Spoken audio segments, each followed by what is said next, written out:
చిన్న సూప్ ఇది అంటే. చిన్న సూప్ అంటే మన కాయాలంటే కొంచెం లోకు కదా మనకి. చూడండి మరి ఈ చెట్టు ఇంకా ఇంకా 6-7 కాయలు ఉండాలి కోసేసినాయి. అవును, ఈ పక్క వాళ్ళు మేకల మీద కొంచెం కోసి పట్టుకుపోతారండి.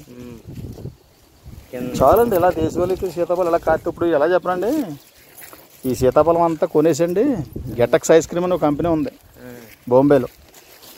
18 రకాల పళ్ళు కొనేసండి, పలుపు తీసుకుని స్టోరేజ్ చేసుకుని అయినా పళ్ళు అయిపోయిన తర్వాత ఐస్ క్రీమ్ చేసి మార్కెట్లో అమ్ముతున్నాడు. గెటక్స్ ice cream, fruit ice cream వస్తుంది. మీరు ఎప్పుడైనా ట్రై చేయలేదు కానీ ఎక్కడన్నా బెంగళూరు సిటీకి వెళ్ళినప్పుడు కానీ ఇది గెటక్స్ ఐస్ క్రీమ్ మీరు నెట్లో కూడా చూసుకోండి. వాడు చేసి పని ఏంటంటే అండి, సీజన్లో దొరికే పళ్ళన్నీ కొనుక్కోవడం, పలుపు తీసుకోవడం, పలుపుని ఫ్రిడ్జ్లో స్టోరేజ్ చేసుకోవడం, సీజన్ అయిపోయిన తర్వాత అదే దాన్ని ఐస్ క్రీమ్ కింద మార్చి అమ్మడం. అదే పని.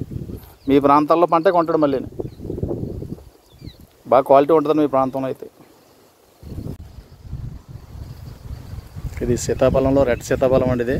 ఇది కూడా మన దేశవాళీ సీతాఫలం లాగా ఎక్కువ కాయలే కాస్తుంది ఈ ప్రాంతంలో, రాయలసీమ ప్రాంతంలో. వెరైటీ కోసం ఇవి కూడా 1-2 లైన్లు పెంచుకోవచ్చు, పర్లేదు. కాయలు చిన్న కాయలు అడిగి కోసేస్తే అండి ఉన్న పెద్ద కాయలు బాగా తయారవుతాయి. నడు సీతాఫలంలో ఉంటాయి. ఇవన్నీ కూడా ఫామ్ హౌస్లోకి అయితే అనుకూలంగా పెంచుకోవడానికి బాగుంటాయండి. కమర్షియల్గా వేయండి, తోటలు వేయండి, వేలు వచ్చేస్తాయి, లక్షలు వచ్చేస్తాయని చెప్పం. కానీ ఏదైనా మనకి ఫామ్ హౌస్ గట్రా ఉంటే కనుక ఏమన్నా 4-5 చెట్లు పెంచుకుంటే అండి మనం తినడానికి, మన పిల్లలకి, మన ఫ్రెండ్స్కి పెట్టడానికి అయితే బాగుంటాయి. ఇలా రెడ్ సీతాఫలం కానీ రకాలన్నీ పెంచుకుంటాయండి.